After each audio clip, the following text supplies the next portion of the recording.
Alléluia. Oui Seigneur, le fleuve est ici, car du ciel, du haut des cieux, tu l'as déversé ce matin dans ce lieu. Du fleuve de vie qui coule devant ton trône de grâce et de gloire, Seigneur. Et c'est pour cela, nous le ressentons manifestement par rapport aux pieds, Seigneur, et aux œuvres de ton Esprit Saint qui nous visite chaque dimanche dans ce lieu. Et c'est pour cela, Seigneur, nous avons choisi d'être restés ce matin afin que nos racines tendent vers les sources de cette fleuve, car nous ne voulons pas être parmi ceux qui restent loin de cette rive, mais ceux qui s'approchent pour être abreuvés. C'est pour cela que nous nous sommes approchés ce matin devant cette montagne de Sion céleste, de la Jérusalem céleste, de cette cité où tu demeures en grâce et en majesté.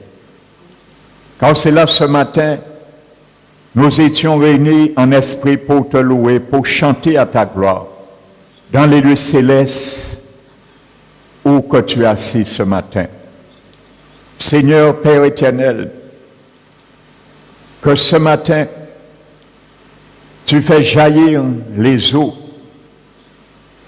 de ce fleuve, Seigneur, dans nos cœurs, afin que, Seigneur, que ta parole ce matin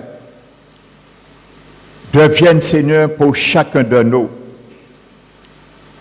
un événement qui puisse changer la tendance de nos vies, qui puisse changer, Seigneur, la tendance de notre mentalité, Seigneur, qui puisse changer, Seigneur, la tendance de nos pensées, Seigneur. Alors c'est pour cela que nous nous réjouissons également par rapport à ta nourriture que tu nous donnes instamment, mon Dieu. Je te bénis, Seigneur, d'être ton instrument, afin que ma bouche, Seigneur, s'ouvre ce matin, pour que ton esprit, l'esprit de grâce, de sagesse, de force, de conseil, de crainte et de connaissance, nous fasse ce matin, à travers ta parole, respirer la crainte de l'Éternel. Nous t'élevons, Père, nous te donnons toute la gloire que t'es Dieu. Nous prenons ce matin autorité, car tu nous l'as donné. Nous la faisons agir ce matin dans ce lieu, afin d'interdire tout esprit méchant, malfaisant, envoyé du royaume des ténèbres pour troubler cette prédication, soit lié ce matin, et nous chassons tout esprit de sommeil, tout esprit de distraction dans les vies ce matin, au nom de Jésus-Christ. Sois élevé, Père, et sois le bienvenu parmi nos esprits de Dieu. Dans le nom de Jésus-Christ, nous t'avons prié, Père, et nous te glorifions. Amen.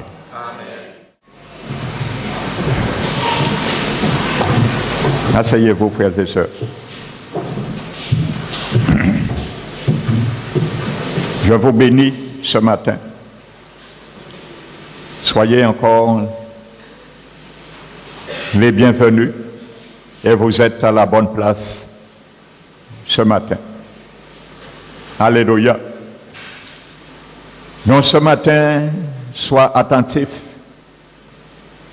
car le Seigneur a un message pour toi ce matin. Il a un message pour moi ce matin, afin que ce message, pour le début de cette année, soit ton partage durant toute cette année 2015. Alléluia. Nous savons que les choses bougent ailleurs. Les choses bougent également aux Antilles. Mais si tu es caché, ta vie, ma vie cachée dans le Seigneur, nous sommes à l'ombre du Tout-Puissant. Et c'est où demeure la sécurité certaine.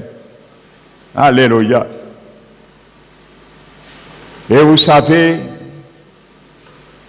ce que nous voyons maintenant et que nous allons voir encore, parce que ça, ce n'est que le prélude. Ne nous voilons pas la face. Alléluia. Nous sommes dans le monde du diable. Donc, maintenant, il faudrait que l'Église, le peuple du Seigneur, se lève et prie pour la nation. Ce sont des opportunités, des rendez-vous que Dieu donne à son peuple pour se lever et prier pour la nation. Alléluia. Parce qu'en France, il y a des chrétiens. Je parle de vrais chrétiens. Je ne parle pas de chrétiens de la tradition. Parce que pour Dieu, ça ne pas le mot chrétien. Dieu ne connaît pas ces gens de chrétiens. Je le dis, je parle du bon terme biblique. Ceux qui sont dans l'alliance de notre Dieu, qui se lèvent et prient pour la nation. Alléluia. Donc vous comprenez, frères et sœurs, l'avantage et la responsabilité lorsque nous prions le vendredi pour la Guadeloupe. Voici pour éviter ce genre de choses. Alléluia. Parce que nous lions les armes du diable et empêchons d'agir en majorité. Nous ne pourrons pas tout empêcher, c'est sûr, parce que cette terre appartient au diable. Mais nous pouvons limiter, délimiter des frontières sur notre pays, alors que le peuple de Dieu se lève et prie pour la nation. Alléluia. Donc, ce n'est pas de ça que je vais parler ce matin. Donc, c'est une conscience, c'est un réveil de notre conscience que je mets ce matin pour chacun de nous, parce que nous devons comprendre ces choses. Amen. Et n'oubliez pas, encore je le répète, n'oubliez pas que Dieu est Dieu. Amen. À travers cette loi qui a été votée, que les yeux de Dieu n'étaient pas fermés et ses oreilles n'étaient pas fermées non plus. La loi de l'homosexualité. Amen. Et c'est un péché que Dieu considère abominable. Alors, considérons ce fait aussi pour demander Dieu pardon pour ce choix que l'Europe a fait aussi. Alléluia. Parce que Dieu a jugé à chaque fois que l'homosexualité sévissait sur cette terre. Il est le même hier, aujourd'hui, éternellement. Il ne change pas. Alléluia. Parce que sa justice demeure toujours la base de son trône. Alléluia. Amen. Nous continuons à prier dans ce sens que Dieu console les familles qui ont été atteintes par la perte de leurs proches. C'est vrai. C'est attristant. Mais nous, de notre côté, que nous continuons à nous tenir debout afin que ces choses soient limitées dans notre île de la Guadeloupe. Amen. Donc nous allons ouvrir la parole de Dieu dans le livre de Jean, l'évangile de Jean, le chapitre 13. Et c'est une raison de bien considérer que la mort, frères et sœurs, est un grand ennemi. Il ne frappe, il n'avertit pas, il frappe à n'importe quel moment. Et si quelqu'un n'est pas prêt, il ne sera jamais prêt le jour que la mort le frappe. Plus que jamais, il faut comprendre ce fait. Alléluia. Alléluia. Nous devons être prêts de jour en jour. Nous ne savons pas ce qui nous attend demain. Nous ne connaissons pas le projet de la vie pour nous. Nous devons être prêts de jour en jour. Pas donner, différer des jours, des mois, être prêt, dit que Dieu va m'attendre, que je revienne à lui pendant 2, 3, 4 mois. Dieu va revenir, me donner le temps que je revienne à lui. Non. Quand la mort frappe, il frappe. Alléluia. Donc si nous sommes prêts, gloire au Seigneur. Parce que la Bible dit que la mort est un gain pour ceux qui sont prêts. Alléluia. Parce que Pierre a dit, du moment où nous quittons cette tente dont nous habitons sur terre, nous sommes à la présence du Seigneur. Donc pour un chrétien, mourir équivaut à être à la présence du Seigneur. Alléluia. Donc, considérons ce fait. Ouvrons la parole de Dieu dans le livre de l'Évangile de Jean, le chapitre 13. Nous allons prendre à partir du verset 2. Et à travers ce texte, il y a un grand message pour toi, mon frère, ma soeur, et il y a un grand message pour moi. Amen. La Bible dit, pendant le souper, alors que le diable avait déjà mis dans le cœur de Judas Iscariote, fils de Simon, le dessein de livrer Jésus, Jésus qui savait que le Père avait remis toutes choses entre ses mains, qu'il était venu de Dieu et qu'il s'en allait à Dieu, se leva de table,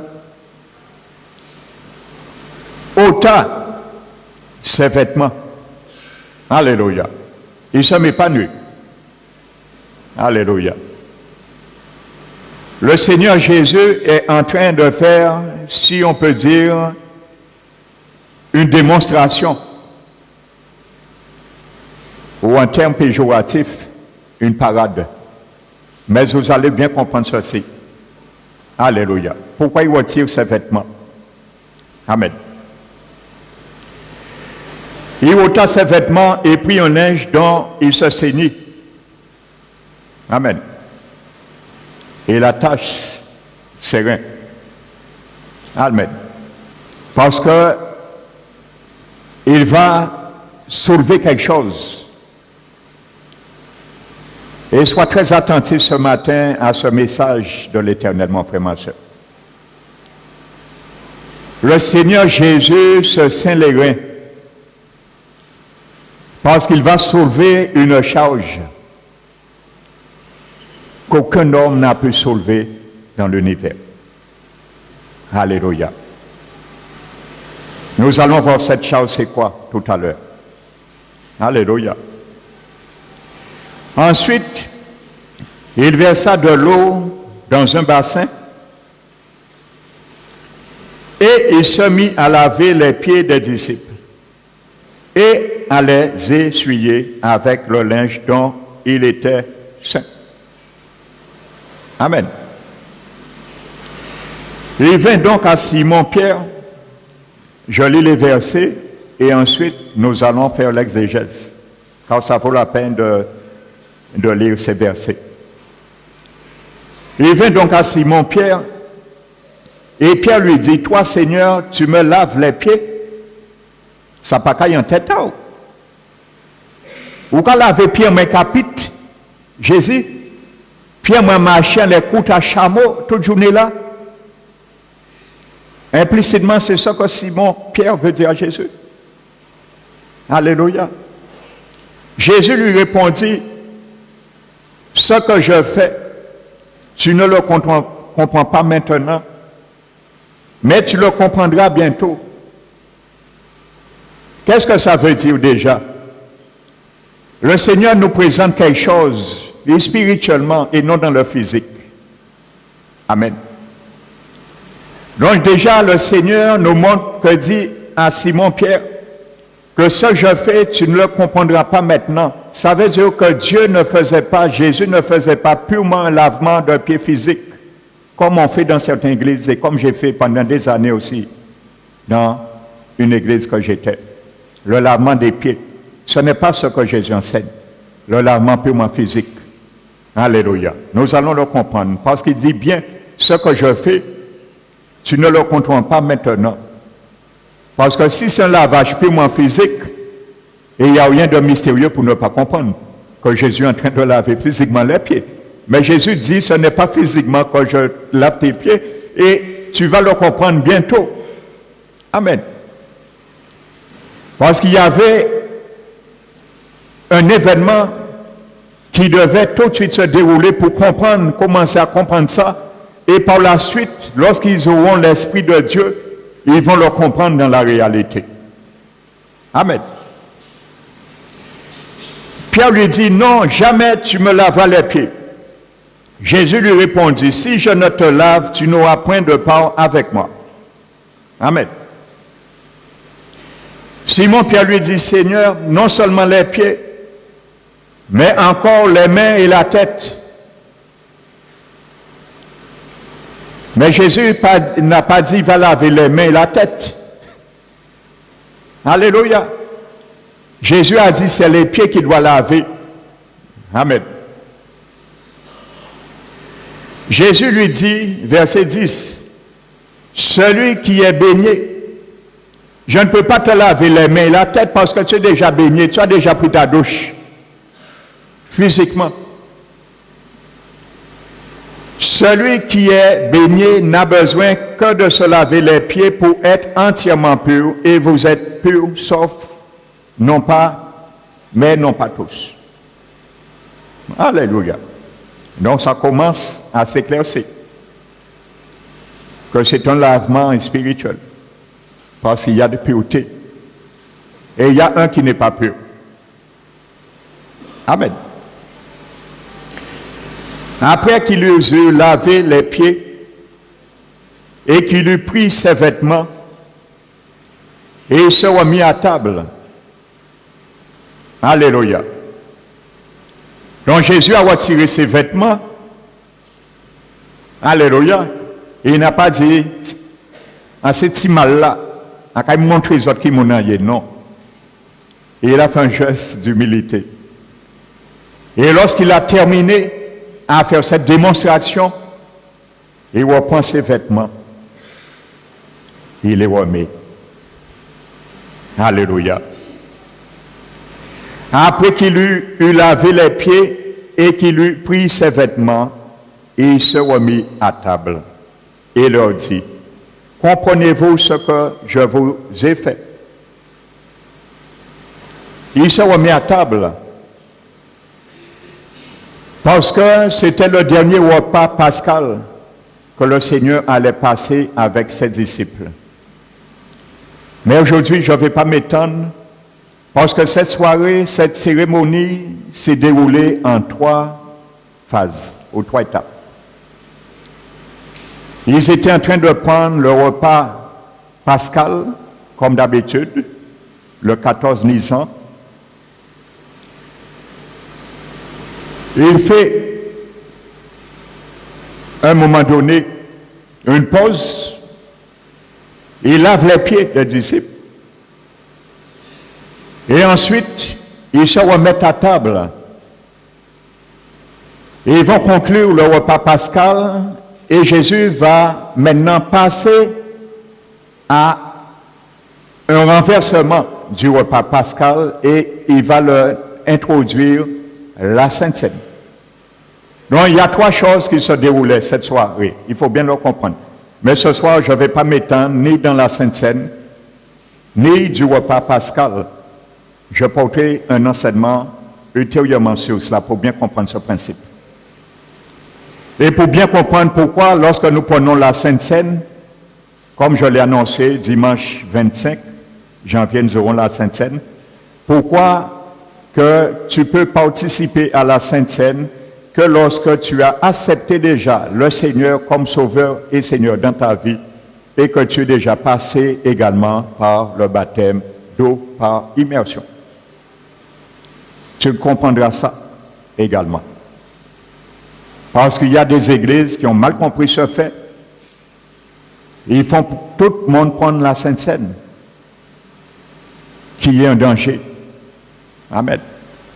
Donc si tu as accepté le Seigneur, tu n'as pas encore passé par le baptême d'eau, tu ne peux pas prendre la Sainte Seine. Et je vais te le démontrer bibliquement. Alléluia. Donc le sujet n'est pas là.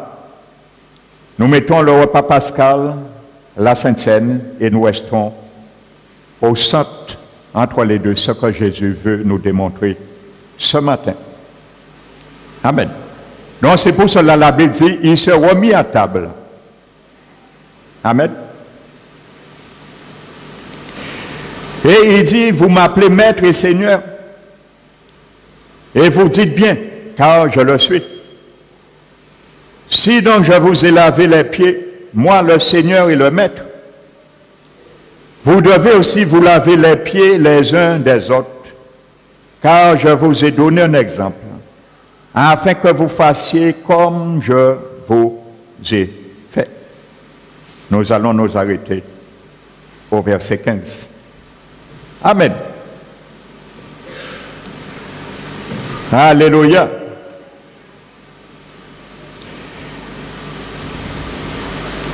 Nous pouvons donner cette prédication le titre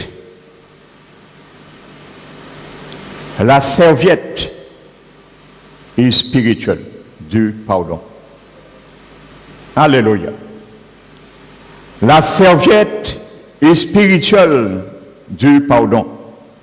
Et c'est ce que Jésus nous démontre. Et nous allons le voir. Amen.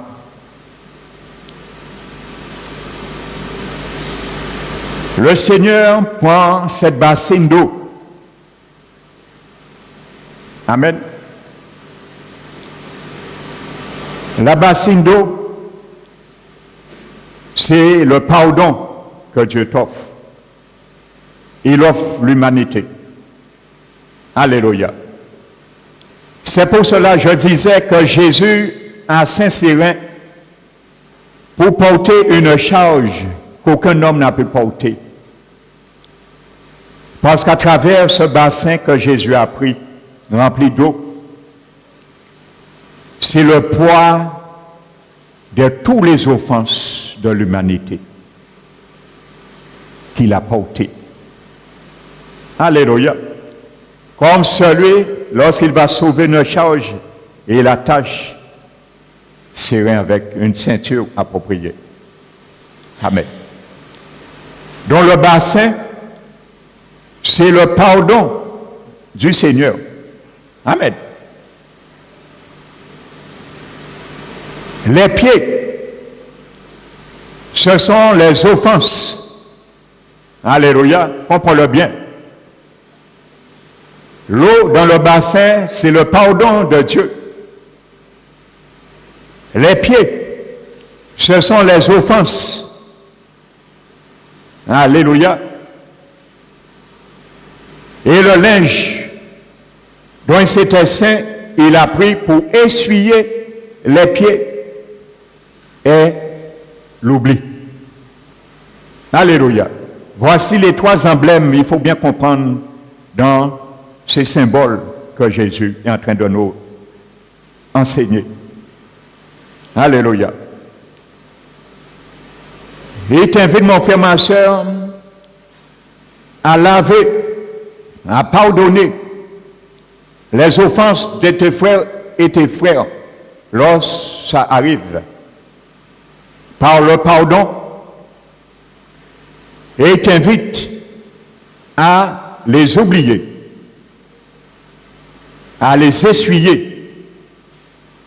Alléluia. Car il y a beaucoup qui disent, il dit moi ça, il fait moi ça, après j'ai oublié. Mais on peut pardonner quand même. Non. Tu n'as jamais encore pardonné. Il faut oublier ce qu'il t'a fait. Alléluia. Ça veut dire qu'il faut essuyer. Jésus a essuyé.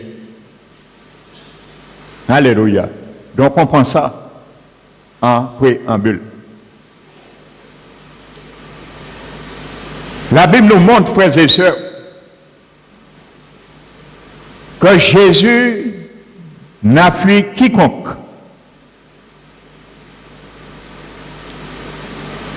Il pouvait fuir Judas.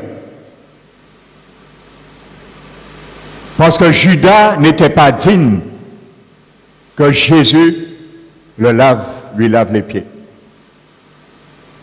Alléluia. Jésus ne l'a pas fui. Il est allé vers lui. Alléluia. Car il avait un dessein, c'est de venir sauver ceux qui sont dans la mort éternelle. À travers ce grand récit, nous allons voir que Jésus offre l'humanité le grand pardon. Mais ceux qui veulent refuser le grand pardon de Dieu, ils sont libres de le refuser. Jésus va te l'offrir, mais il ne va pas t'obliger, t'exiger à le prendre et à l'accepter.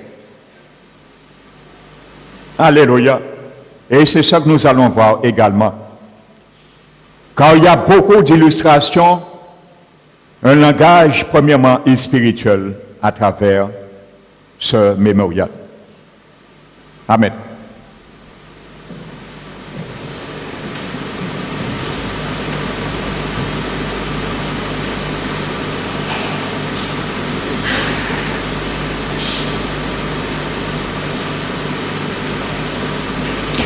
Maintenant, pourquoi Jésus, avant de rentrer dans l'aspect vraiment spirituel,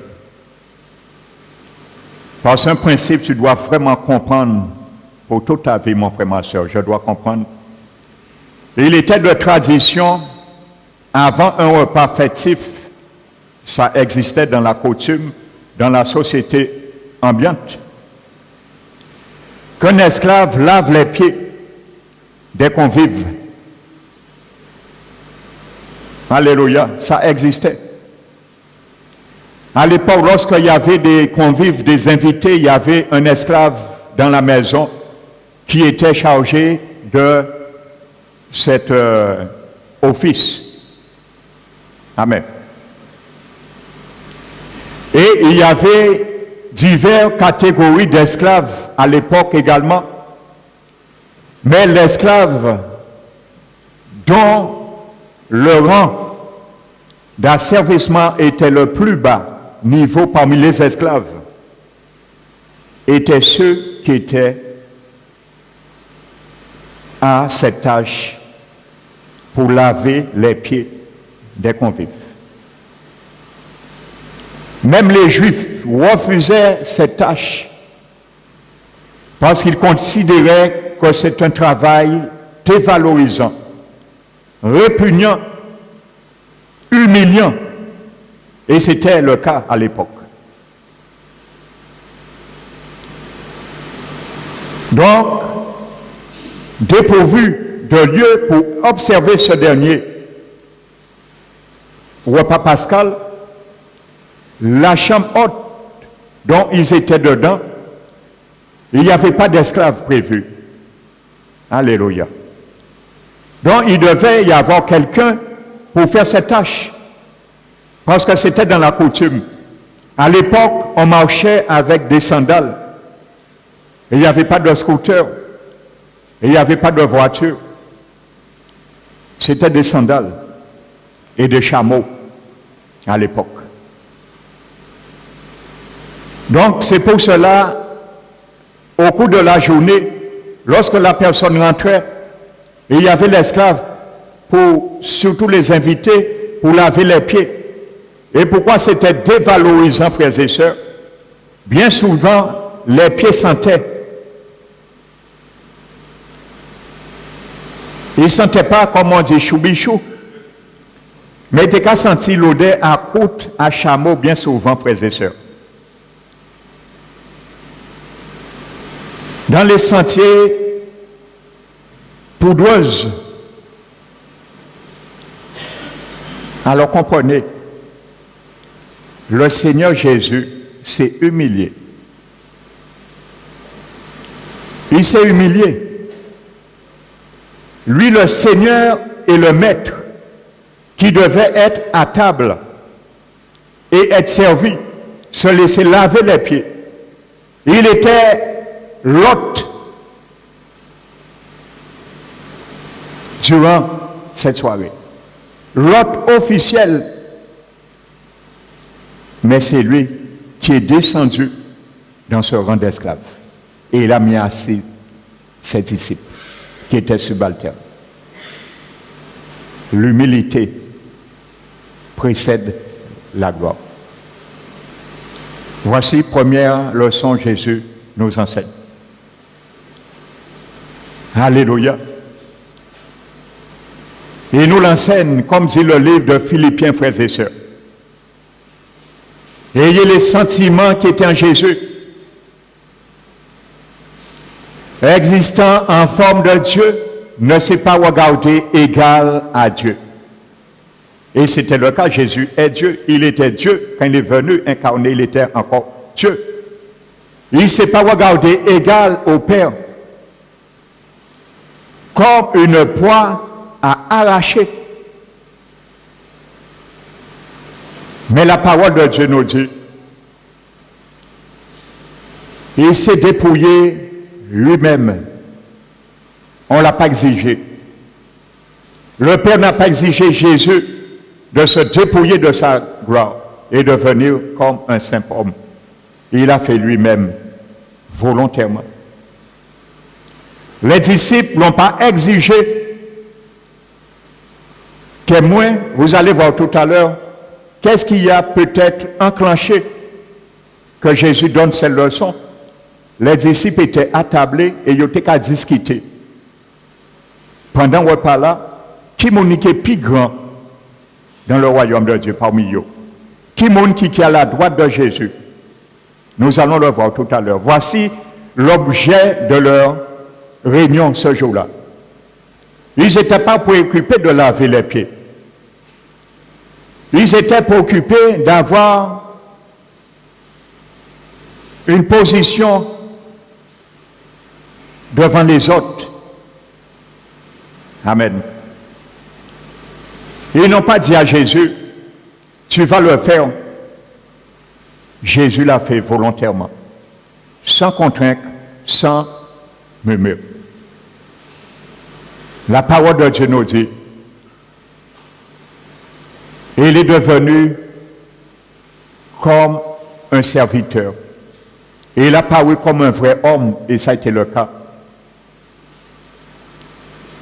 Il s'est humilié lui-même. Lui-même s'est humilié. Et en obéissant jusqu'à la mort, même jusqu'à la mort de la croix. Alléluia. Lui, le Maître et le Seigneur. Et c'est pour cela, conséquence, ce qui résulte, la Bible dit, c'est pour cela aussi, il a été élevé à la perfection et il a reçu le nom qui est au-dessus de tout nom. Et au nom de Jésus, tout nous fléchisse dans les cieux, sur la terre et sous la terre, et tout le monde confesse que Jésus est Seigneur, à la gloire de Dieu. Alléluia. Voici ce qui a été levé Jésus. L'humilité l'a élevé. Qu'est-ce qui a élevé Jésus? Parce qu'il était Dieu? Non. L'humilité qui l'a élevé. Et il est devenu l'auteur d'un salut éternel. Il a reçu le nom le plus excellent. Alléluia. Le nom de Jésus-Christ. Donc c'est ce qui se passait. Donc à l'époque, je vous raconte ce qui se passait que nous ne comprenions pas bien souvent. Alléluia. Donc l'esclave qui était assigné à cette tâche à l'époque, non seulement c'était l'esclave des plus ballants, le métier le plus dévalorisant, mais pour comment dirais-je, s'identifier, il fallait se dévêtu, porter le caleçon, simplement. C'est pour cela que la Bible dit Jésus se dévêtut. Jésus montre vraiment qu'il se met vraiment esclave du plus bas rang qui existait. Pour que ça soit frappant aux yeux des disciples. Jésus se déshabille, il laisse son caleçon et il démontre l'humilité, ce qui doit être démontré. C'est comme ça l'esclave de ce rang était affiché.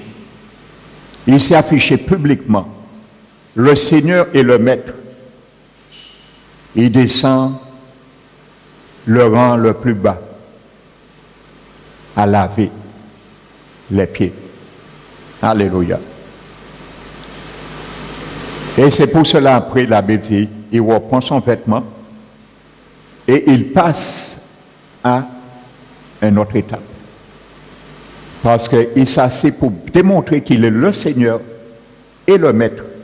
Et qu'il va enseigner quelque chose maintenant, pas en tant qu'esclave, mais en tant que Seigneur et Maître. Alléluia. Donc voici, premièrement, pourquoi Jésus se dévêtut, pour bien comprendre la démonstration. Alors peut-être certains se disent, mais pourquoi le Seigneur s'est déshabillé pour ne pas salir son linge? Non, ce n'était pas pour ça. Amen.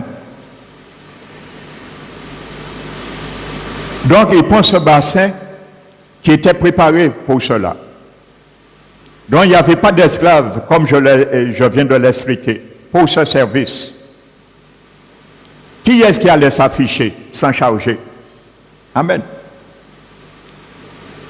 Ils étaient occupés d'autre chose. Prenons Luc, ne perdons pas Jean, prenez Luc. Pourquoi aucun n'a dit Jésus, non, laisse ça Seigneur, je vais le faire à ta place. Tu n'es pas digne. Bien que Pierre un peu rebiffé se fait, mais n'avait pas compris le langage spirituel. Luc chapitre 22.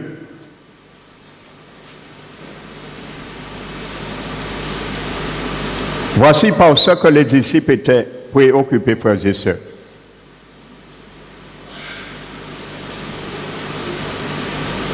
Verset 24, ça c'est durant cette soirée. Il s'éleva aussi parmi les apôtres une contestation. Lequel d'entre eux devait être estimé le plus grand?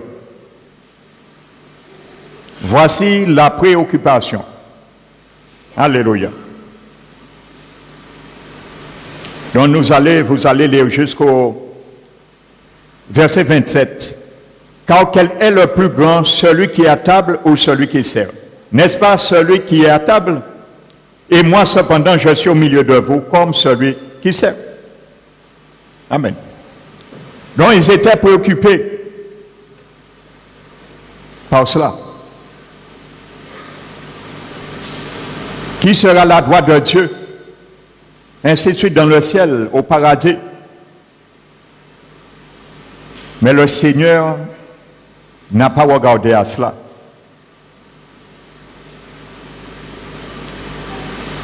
Le Seigneur, lui, va renverser les normes humaines.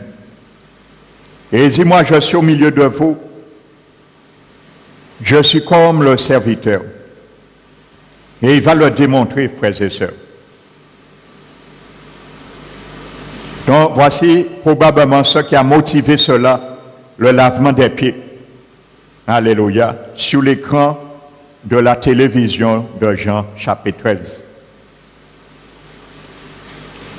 Donc, le premier sens du lavement des pieds est cette leçon d'humilité que Jésus voulait donner à ses disciples.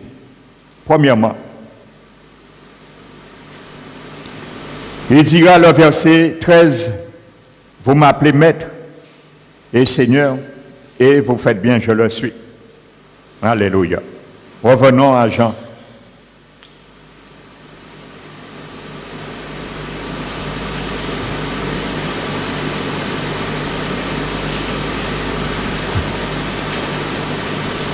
Matthieu 20.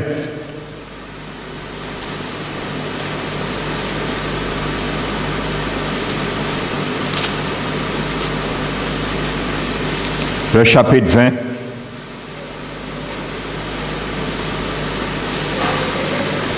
Verset 25. Jésus les appela et dit, vous savez que les chefs des nations les tyrannisent et que les grands les asservissent.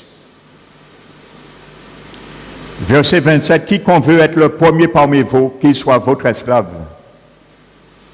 Alléluia. Donc Jésus confond la norme humaine.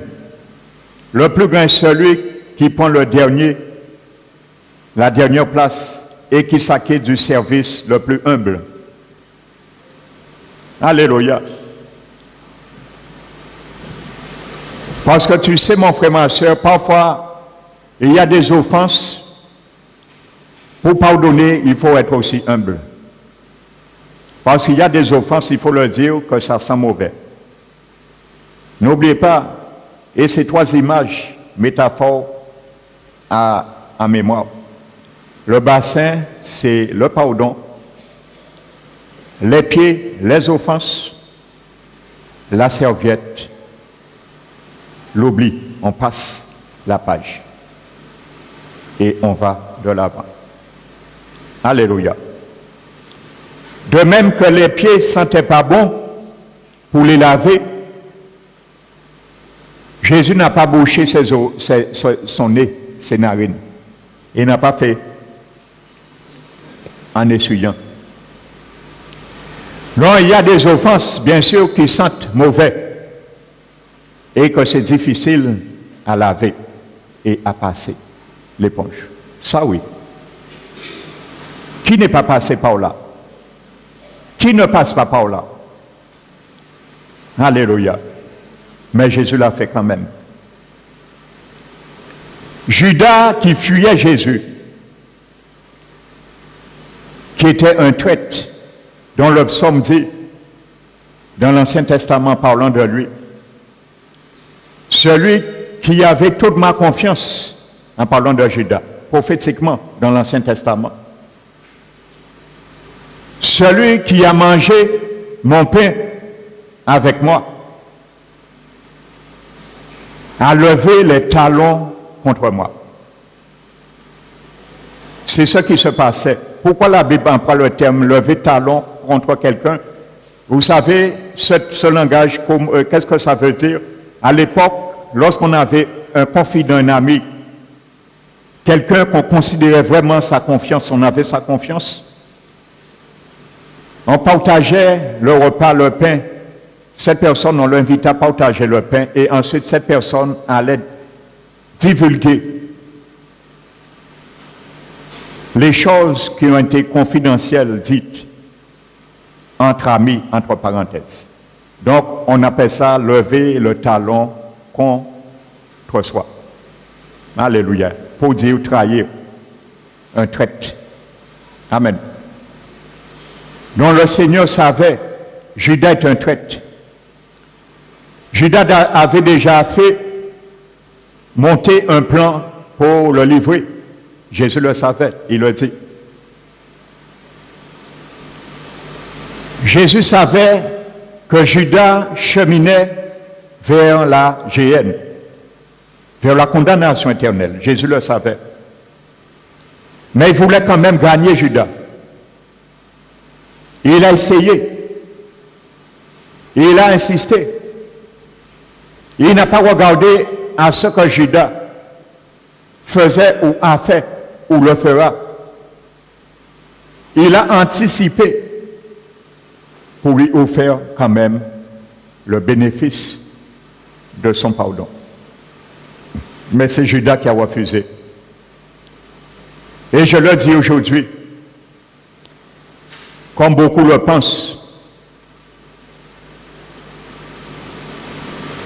aimer le tort sur Dieu. Beaucoup de personnes ont déjà mis le tort sur Dieu, disant que pourquoi bon Dieu permet un monde congédié à venir en vie et permettre qu'il est condamné. Non, Dieu n'a pas permis que Judas vienne en vie, ni pour le condamner. Du moins, il n'a pas permis que Judas vienne en vie pour le condamner, comme le dessein était. Non, Judas a fait un choix. Comme chacun de nous, nous faisons aussi un choix. Parce que tous, nous sommes tous appelés Alléluia. Mais nous ne sommes pas tous élus. Judas était appelé. Les 11 apôtres ont été élus, mais il n'a pas été élu. Alléluia. Parce qu'il ne s'est pas efforcé de vivre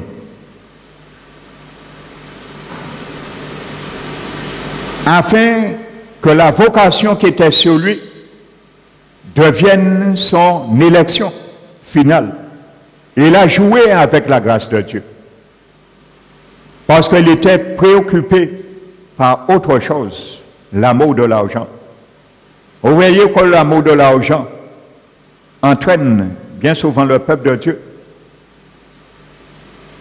Alléluia. L'amour de l'argent qui a amené Judas là. Amen. Malgré son sauveur était en chair et os, il le voyait.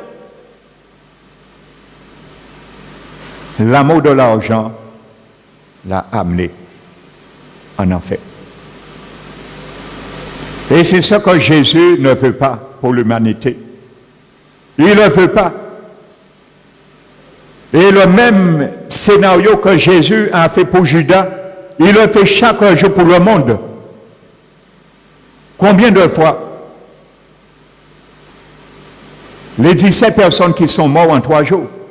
Il y a 17 morts à peu près en 3 jours dans l'événement de cette semaine. Combien de fois parmi ces gens qui sont partis sur ce mont terrien, qu'ils ont reçu la chance, l'opportunité d'accepter le Seigneur dans leur vie comme Sauveur et Seigneur?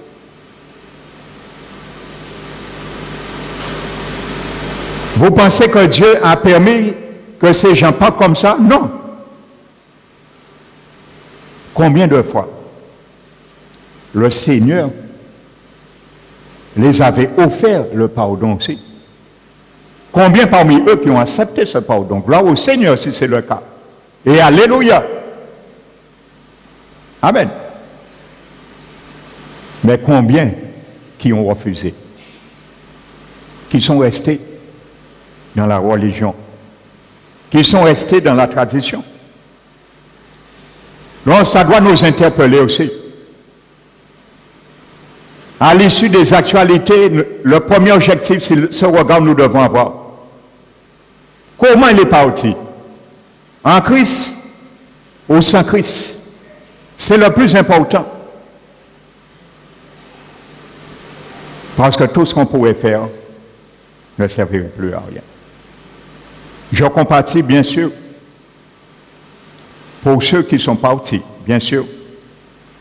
Mais ça nous permet de comprendre combien de fois aussi Jésus, lorsqu'il cesse d'avertir, de présenter son amour, de présenter son pardon, combien qui fuit comme Judas. Après, c'est le regret éternel. Amen.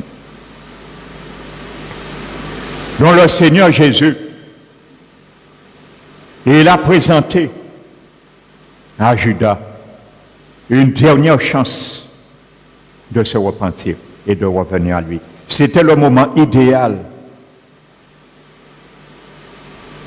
Le moment idéal pour Judas d'accepter et d'annuler le contrat qu'il avait déjà fait avec le Sanhédrin. Le tribunal qui devait condamner Jésus, on appelle ça le Sanhédrin. Il est constitué de 70 hommes. Et le président était un souverain sacrificateur. Amen. Donc continuons.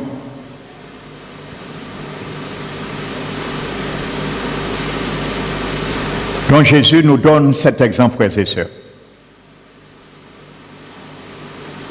Donc comme je l'expliquais, le lavement des pieds faisait partie de la tradition hospitalière de l'Orient. Lorsque les invités pénétraient dans une maison, l'esclave de la maison ou le serviteur de plus bas catégorie était assigné à cette tâche. Amen. Notez, vous allez le voir, il y a un verset qui parle de ça, 1 Samuel 25, verset 41. Notez, 1 Samuel 25, nous n'allons pas le prendre, verset 41. Donc ce service était nécessaire au bien-être de tous, car en Palestine, on marchait pieds nus avec des sandales sur les routes poudreuses et boueuses. On avait toujours les pieds sales et souvent qui sentaient. Alléluia. Donc c'est pour cela que Jésus s'est chargé de cela. Il a bien dit à Pierre, tu ne vas pas comprendre ça. Alléluia. Mais tu le comprendras par la suite. Alléluia. Parce que Jésus va offrir 2 pardons. Et je veux que tu comprennes vraiment ça.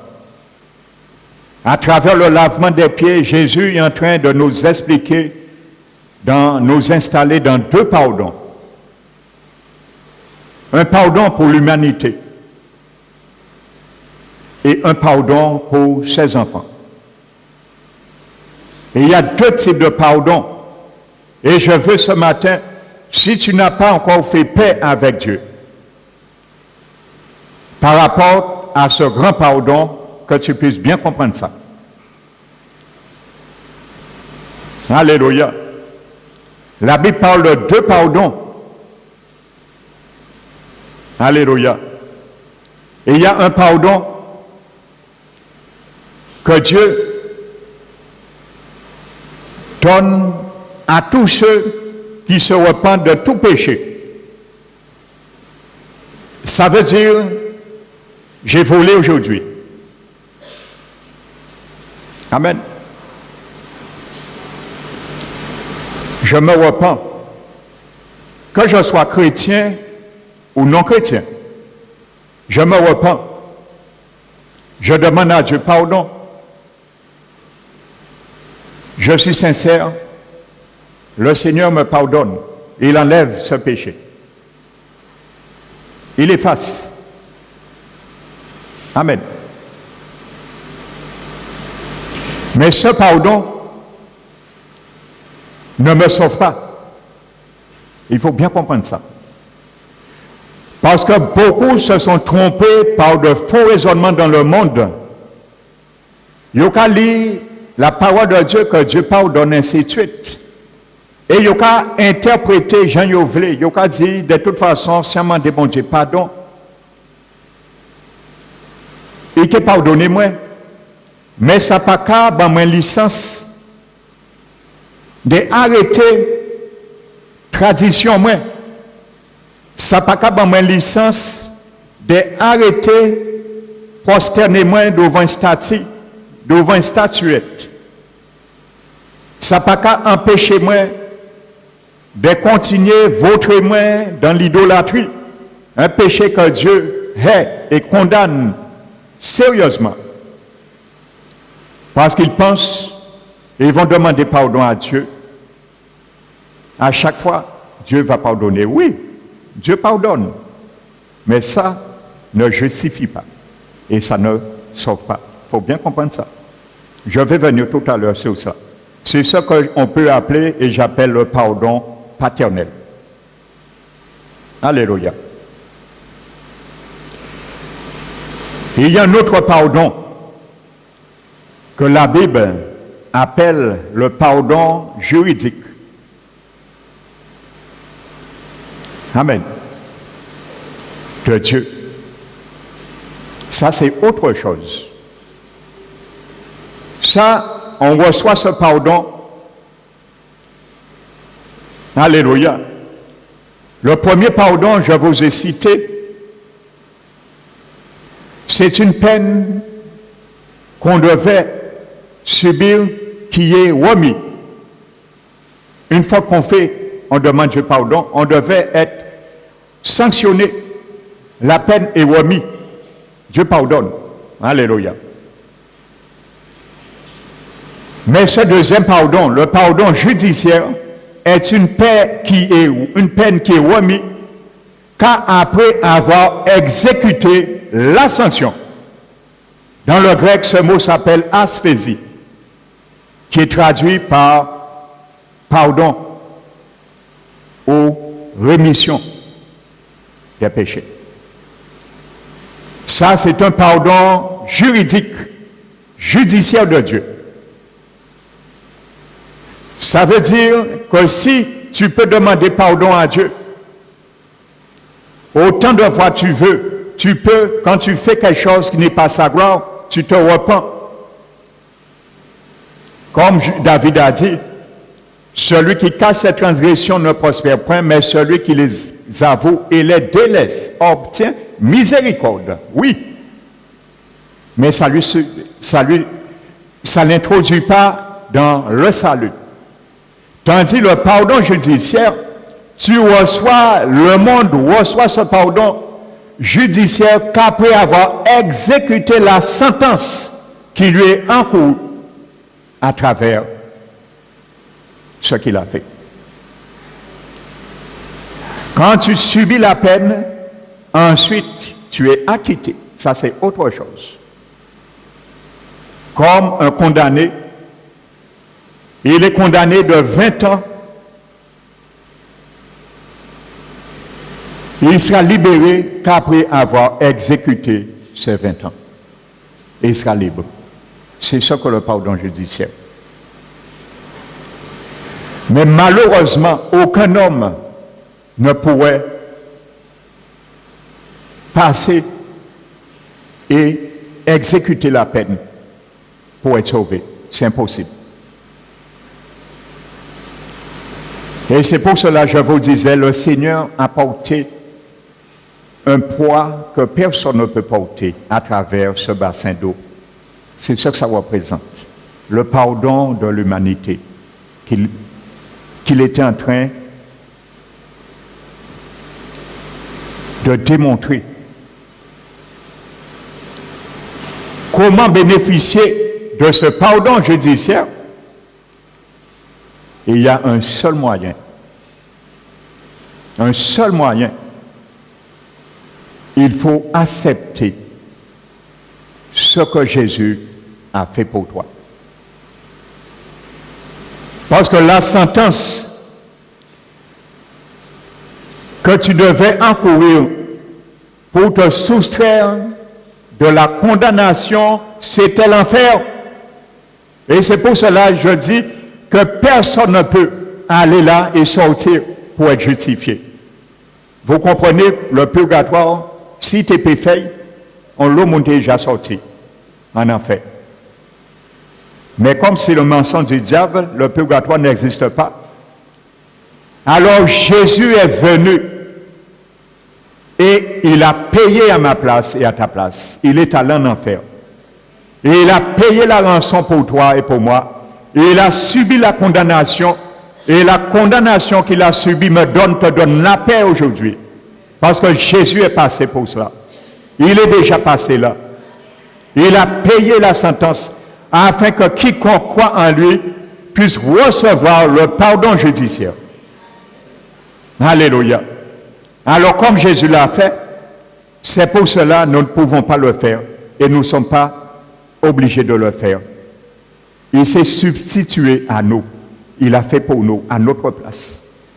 Maintenant, il est sorti et il présente ce pardon judiciaire à toute l'humanité. Maintenant, le pardon judiciaire est disponible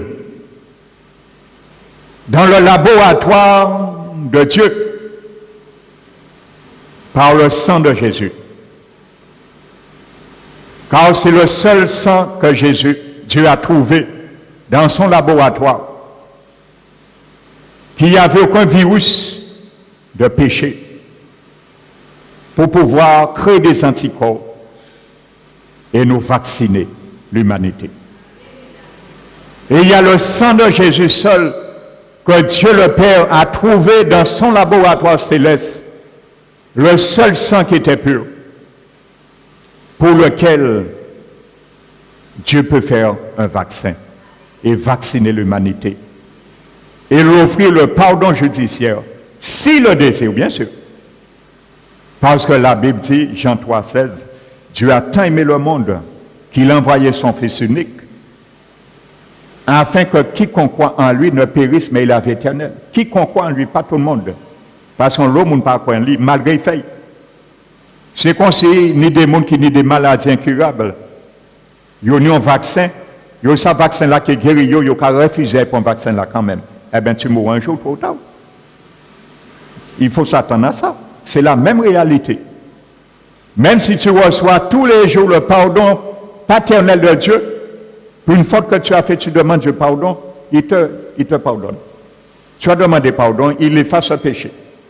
Mais il n'efface pas peut-être les 10 000 péchés qui est écrit sur ton dossier depuis ta naissance. Tu as fait un péché en plus, 10 000 plus 1. Il va effacer un, il y aura 10 000 qui n'est pas effacé. Parce que tu n'as pas demandé pardon. Ils sont inscrits dans le livre qui administre nos vies et dont parle l'Apocalypse. Mais le pardon judiciaire, à un seul moment, et il prend son éponge, tu lui demandes pardon pour tes péchés et tu le reçois dans ta vie comme sauveur et Seigneur, avec un seul moment, un seul acte, il prend son éponge, il baigne dans son sang et il efface les 10 000 péchés. Et ton casier devient blanc. Ça, c'est le pardon judiciaire. C'est deux choses différentes. Amen. Comprenez-le ce matin. Parce que beaucoup pensent qu'ils vont vivre leur vie, ils ont leur tradition. Ils vont dire, bon, ils ont un seul bon Dieu. Oui, il y a un seul Dieu. Il y a des faux dieux avec des D minuscules. Mais Dieu n'est pas un Dieu avec un D minuscule, comme certains Bibles l'ont décrit. Il y a un seul vrai Dieu avec un D majuscule, oui. Beaucoup disent il y a un seul Dieu, ni plusieurs religions, mais il y a un seul bon Dieu. Oui, amen. Il y a plusieurs religions et il y a aussi un seul Dieu. Mais il y a aussi un seul médiateur entre ce seul vrai Dieu et tous ceux qui ont leur religion. Jésus-Christ de Nazareth. Alors c'est à lui que tu dois venir. Quand c'est lui qui fait la médiation et la médication entre Dieu et les hommes, il sait qui parmi telle religion appartient à Dieu ou pas. Il le sait. Ce n'est pas nous qui décidons que nous sommes dans telle religion et nous qui sommes sauvés. Non, c'est Jésus qui le décide. Et si ta religion ne reflète pas la religion de Christ, dans son royaume, tu peux toujours dire qu'il y a un seul Dieu. Il y a plusieurs religions. Dieu comprend toute la foi et la sincérité des gens. Non, tu seras quand même condamné. Malgré le sang coulé de Jésus pour toi et pour moi, il faut faire un choix. Et voici ce choix que Jésus est en train d'offrir à travers le lavement des pieds. Amen. Et il a fait ce choix pour les 12 apôtres. Il n'a pas fait d'impartialité. Il n'a pas fait d'acceptation de personne. Et aujourd'hui, il est le même hier, aujourd'hui, éternellement, ne change pas. Peu importe ce que tu étais, peu importe ce que tu aurais fait, aujourd'hui, Jésus te présente le lavement. Pas de tes pieds, mais de ton cœur. Alléluia. Parce que c'est dans ton cœur que tu pêches. Alléluia. Il veut laver, purifier ton cœur. C'est ce que Dieu offre à l'humanité. Amen. Donc, comprenez premièrement ce principe. Amen. Lorsqu'on invite aux gens pour venir entendre la parole de Dieu dans des conférences, il n'y a pas besoin, en jalant ça, c'est même bitin là, ni un seul bon Dieu, ni plusieurs religions, bon Dieu qu'à comprendre, et qui font tri, non. C'est toi et moi qui dois venir à Dieu. Et le tri se fera naturellement. Alléluia. L'apôtre a dit, rends grâce à Dieu. Et rends grâce à Dieu. Alléluia. Qui nous a fait et nous a donné d'être d'avoir la part de l'héritage des saints dans la lumière. Alléluia. Gloire soit rendue à Dieu. Nous avons cette partage et il nous a fait grâce de partager cet héritage avec les saints dans la lumière. Alléluia. Et il nous a pris et il nous a retiré des ténèbres et il nous a transportés dans le royaume de son Fils bien-aimé Jésus-Christ. Alléluia. Donc quand tu dis que tu veux être sauvé, tu veux avoir le pardon judiciaire, il faut que Jésus te prenne, il te retire dans les ténèbres et il te transporte dans son royaume. Alléluia. Et la Bible nous dit à ce moment, nous avons la rédemption et le pardon des péchés. C'est clair et net. Colossiens 1 qui le dit. Nous avons la rédemption, le rachat de nos peines et le pardon des péchés. Tu vois bien, rédemption et pardon, c'est deux choses différentes, frères et sœurs. La Bible dit nous avons la rédemption et le pardon des péchés. Le pardon des péchés, tu peux avoir toujours le pardon quand tu es au bénéfice de la rédemption, du rachat. Tu continues à pécher, le Seigneur va te pardonner. Comme je l'ai expliqué, tu bénéficies le pardon paternel. Alléluia. Mais la rédemption, c'est le rachat de la sentence, de la condamnation éternelle. Ça, c'est la rédemption. Parce qu'il y a un rédempteur qui est venu. Nous étions tous dans une prison sur cette terre. Nous étions tous en prison, et spirituellement. Nous étions condamnables. Et il a fallu un jour un rédempteur passe dans cette prison que j'étais, que tu étais. Et il a demandé à avoir le directeur de cette prison, qui était le diable. Et il a dit, je paye la rançon. Je paye la rançon pour lui. Je paye la rançon pour elle. Et il a payé 36 d'argent. Alléluia. Et il a posé son sceau sur le certificat de libération. Et il a pris comme témoin 3. L'Esprit de Dieu, l'eau et le sang. 3 témoins. Et il a dit au diable, lâche-le maintenant. Il est libre. Amen. Voici ce que Jésus a fait comme rédempteur. Voici ce qu'il faut comprendre dans les chantés Noël. L'un va chanter, voici le rédempteur. Est-ce que l'un va chanter, voici le rédempteur, en chanter Noël? Nous allons comprendre ça.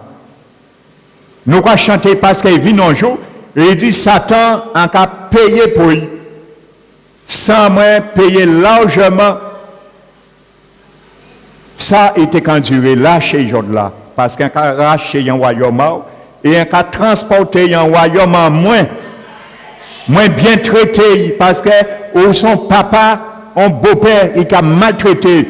Alors Timounao a racheté un main et moi qui papa, a vu père adoptif et a déclaré fils et filles légitimes.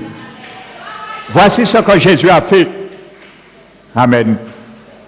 Et à ce moment, il t'a dit, ce matin, il m'a dit, tu es libre. Mais je suis quand même dans le barreau. Il a libéré. Le diable a ouvert le cadenas parce que c'est son monde. Il n'a pas le choix.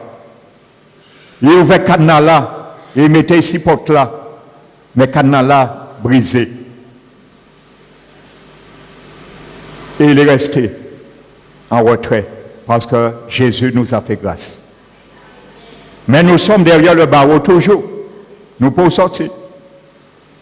Jésus a payé la rançon pour le monde. Il a dépouillé le diable de ce cadenas. Il a pris les clés. Mais l'humanité est derrière les barreaux toujours. Le cadenas est ouvert, mais ils sont derrière le barreau parce qu'ils ont une part à faire. Malgré Jésus a brisé le cadenas, les liens, nous avons un choix et notre part à faire. Nous devons accepter notre libération. Alléluia. Ça veut dire si je suis derrière le barreau, même si on a payé pour moi, en qui a été condamné, et en libre. Vous comprenez, hein? Voici ce qui arrive à l'humanité. Jésus a payé pour eux. Au lieu de ça, il y a fait, c'est un pousser porte là et parti. Voici ce qu'ils ont à faire. Mais au lieu de pousser porte là, tranquillement parti, glorifier le Rédempteur là, qui payait pour eux, parce qu'ils étaient incapables de payer, ils ont contesté. Ils ont arrêté des barreaux là, ils ont contesté. Ils ont dit c'est là en vérité. Bon, tu sais comprendre moi, c'est là en vérité. Mais si tu veux rester là, Dieu comprend. Quand tu veux rester là, il va te laisser rester là. C'est ça qu'il comprend aussi. Et tu mourras, malgré la rédemption payée pour toi, tu vas quand même mourir et tu es libre. Alors c'est comme ça, il faut le comprendre. Jésus a payé pour toute l'humanité. Mais que ceux qui veulent pousser le barreau de la prison seront vraiment libres et vraiment affranchis. Pas ceux qui raisonnent, pas ceux qui contestent, pas ceux qui ont leur tradition, ceux qui sont conscients de leur état de faiblesse, qui sont condamnables et ils ont besoin d'un Rédempteur qui seront sauvés parce qu'ils vont bénéficier du pardon judiciaire de Jésus. Amen. Tu vas rester derrière les barreaux. Tu pourras demander Dieu pardon pour tout ce que tu as fait. Il va te pardonner. Mais si tu as 20 ans à purger, tu vas quand même purger les 20 ans. Donc c'est comme ça qu'il faut comprendre le pardon humain que Dieu offre à l'humanité et le pardon divin, judiciaire, que Dieu offre à l'humanité. Ce n'est pas parce que tu te repens incessamment, tu demandes pardon à Dieu, tu seras sauvé, non. Et il faut bien faire comprendre aux gens ça, frères et sœurs. Parce que bien souvent, nous ne savons pas faire comprendre aux gens ça, cette réalité. Parce que bien souvent, les gens tablent sur la bonté de Dieu, la miséricorde de Dieu. Et gloire à son nom, parce que sa miséricorde dure toujours pour ceux qui le craignent. Amen. Et on a tendance à minimiser le jugement de Dieu. On dit Dieu est trop bon. Dieu est trop bon. On a même fait des doctrines disant Dieu est trop bon pour envoyer les gens en enfer, que l'enfer n'existe pas. Il y a des églises qui ont fait cette doctrine. Dieu est trop bon pour envoyer les gens en enfer, alors nous concluons que l'enfer n'existe pas, même s'il est écrit dans la Bible. Des églises qui enseignent ça. On appelle ça des doctrines de démons. Parce que doctrine, ça a vraiment en enfer. Même si ça fait mon comprendre l'enfer, pas exister, l'enfer réel, il a vraiment en enfer. Donc c'est une doctrine de démons. Voici des gens doctrines que des gens échafaudés parce qu'on minimise le châtiment, le jugement de Dieu. Il n'y a arrêté ici, il n'y a ni bonté à bon Dieu. Mais Paul dit considérer la bonté de Dieu et la sévérité de Dieu, les deux. Amen. Il est juste dans sa justice. Et son amour voudrait que tout homme se repente et accepte un jour ce que Jésus a fait pour être sauvé et être arraché du royaume des ténèbres et transporté dans le royaume de son Fils. Amen. Donc c'est pour cela, ce matin, je vais m'arrêter pour cette première partie. Amen. Et je vais demander s'il y a quelqu'un dans cette salle qu'il pensait que chaque fois qu'il demandait Dieu pardon, il était sauvé.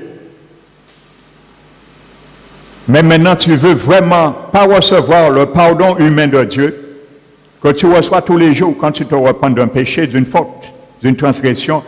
Mais tu voudrais recevoir ce matin le pardon divin, judiciaire de Dieu qui va effacer tout ce que tu avais fait jusqu'à aujourd'hui. Si tu veux le recevoir, partir ton cœur purifié de toute mauvaise conscience, sache ce matin, le Seigneur est là pour te l'offrir. Mais ça dépend que de toi. Et il ne va pas t'obliger.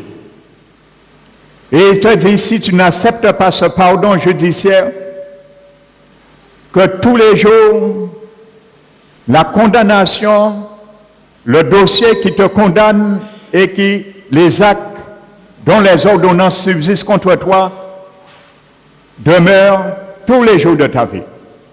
Il ne sera jamais effacé.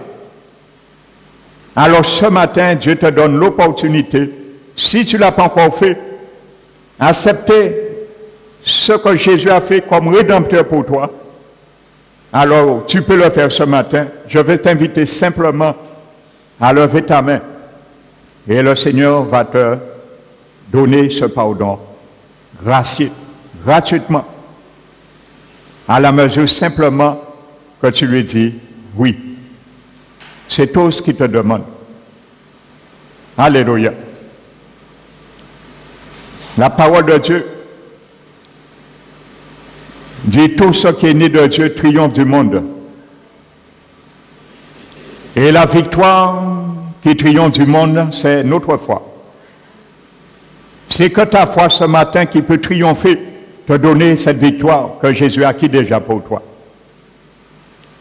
Et il a dit quel est celui qui triomphe du monde, celui qui confesse que Jésus-Christ est Seigneur.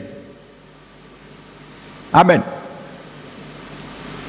Alors si tu veux ce matin, lève ta main et je vais prier pour toi. Amen. Parce que c'est lui seul, la Bible qui est venu avec l'eau et le sang.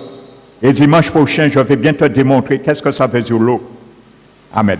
Tu verras le pardon dans le lavement des pieds. Jésus n'est pas venu avec l'eau seulement et le sang seulement, mais il est venu avec l'eau et le sang. Et celui qui témoigne, la Bible dit, c'est l'Esprit de Dieu, car il est l'Esprit de la vérité. Et il y a 3 témoins qui rendent ce témoignage. L'Esprit, l'eau et le sang, et ils sont tous 3 d'accord. Alléluia. Donc tu veux le pardon. Alors, toi qui as levé ta main, lève-toi. Alléluia. Et viens recevoir ce pardon de la part du Seigneur. Ce n'est pas moi qui va te le donner, mais lui. Il va te le donner. Amen. Nous allons nous mettre debout. Et je leur ai dit, il n'y a pas d'argent pour recevoir le pardon de Dieu. Les enfants, dès que vous compreniez, c'est pour vous aussi. Parce que nul ne sait l'assurance du lendemain. Vous avez vu ce qui est arrivé en France. Ces gens qui sont morts, malheureusement, je suis certain qu'ils avaient des projets. Vous savez, j'ai entendu l'interview de la Martiniquaise le lendemain qu'on a tué. Elle disait qu'elle est policière. On lui posait une question. Tu as entendu ce qui a été fait? Fais attention à toi. Et elle a dit dans l'interview, ne t'en fais pas, rien ne m'arrivera, nous avons des gilets pare-balles. Le lendemain de l'événement, on lui a posé cette question, dit fais attention. Malheureusement, la balle n'a pas été là, la balle lui a pris sur le cou. Vous ne savez pas le lendemain ce qui est enfanté pour nous. Et c'est pour cela que Jésus l'a dit aujourd'hui est le jour du salut. Si tu entends sa voix, ouvre ton cœur, mais ne l'endurcis pas. Donc ceux qui se sont avancés, tu vas recevoir le pardon judiciaire de Jésus-Christ, dont tu vas confesser cette prière à voix haute avec moi, car Jésus veut entendre ta voix. Ferme nos yeux et fais cette prière avec moi de tout ton cœur. Seigneur Jésus, je m'approche devant toi sous la base de ton sang coulé un jour sur la croix pour moi. Ce matin, tu m'as enseigné dans ta parole que tu administres le pardon humain à l'humanité, mais aussi le pardon judiciaire. C'est pour cela, je sais que je suis venu au monde condamné par rapport au péché de mes grands-parents Adam et Ève. Et je crois ce matin qu'il n'y a que toi, par rapport à ton sang versé, qui peut me laver. Tu m'as offert ce matin, à travers ce lavement des pieds, je veux l'accepter, afin que tu purifies, tu sanctifies, tu justifies ma vie devant le Père. Alors je reçois ce matin ce grand pardon divin, car je crois que ça n'a pas été le fruit du hasard, ma présence au milieu de toi. Je confesse, Seigneur, que tu es le seul Seigneur et tu es le seul Sauveur. Alors je te remets, Seigneur, tout le poids de mes péchés depuis le jour de ma naissance jusqu'à aujourd'hui. Lave-moi, sauve-moi, j'ouvre mon cœur, Seigneur, et je te reçois par la foi comme mon Sauveur et comme mon Seigneur. Sauve-moi, mais règne aussi chaque jour sur ma vie, sur mon esprit, mon âme et mon corps. Je te demande, Seigneur, d'accorder cette grâce, d'écrire mon nom et qu'elle soit gardée pour toujours dans ton livre de vie. Donne-moi la capacité maintenant, par ton Esprit Saint, que je reçois aussi par la foi, de me garder et de m'entraîner à marcher chaque jour de ma vie, selon les injonctions de ta parole, et de passer également par le deuxième aspect de ce salut, le baptême d'eau par immersion. Je te glorifie, Père. Je crois de tout mon cœur que je suis pardonné, que je suis sauvé, je suis sanctifié, je suis justifié devant toi et que mon nom est inscrit dans ton livre de vie. Je crois que tu m'as donné ton Esprit Saint. Alors toutes ces choses, je le reçois par la foi au nom de Jésus-Christ. Amen. Je vais prier maintenant pour vous. Gardez les yeux fermés. Père éternel, c'est ta parole qui les a tirés devant toi ce matin. C'est ta parole qui les a convaincus, Seigneur, de péché, de jugement, de justice. Car il y a une seule justice qui a été faite. C'est le jour où ton sang a coulé et tu as dit, Père, tout est accompli. Aujourd'hui, ce voile qui a été déchiré, ils sont rentrés dans ta présence, mon Dieu. Donnez cet avantage de venir maintenant chaque jour en ta présence pour communier avec toi, t'adorer en esprit et en vérité. Maintenant, Seigneur, la condamnation qui pesait sur eux a été ôtée. Ils ont été justifiés, acquittés, non coupables. Maintenant, Seigneur, notre prière pour eux,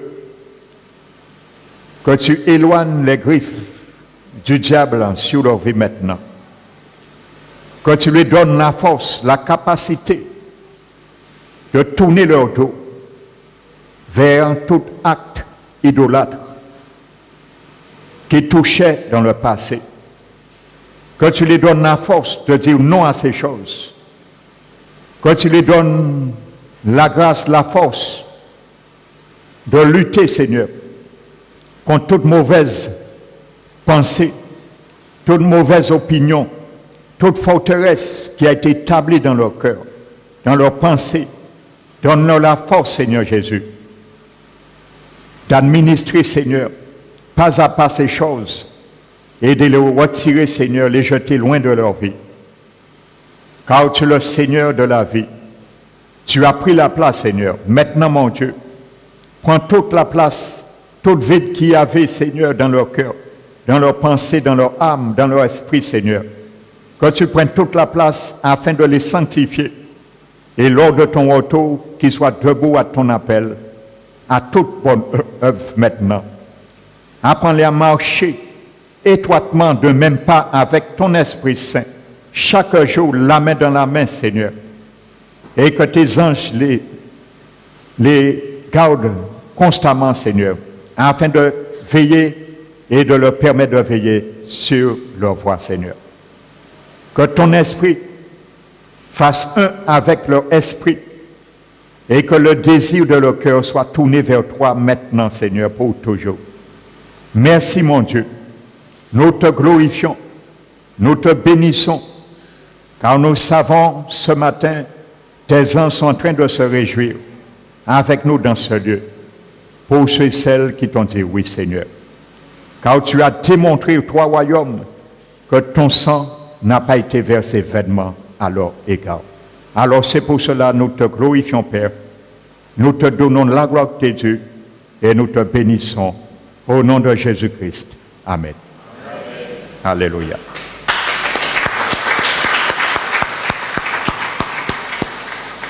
Amen. Nous allons maintenant bénir notre Seigneur avec ce que nous avions mis.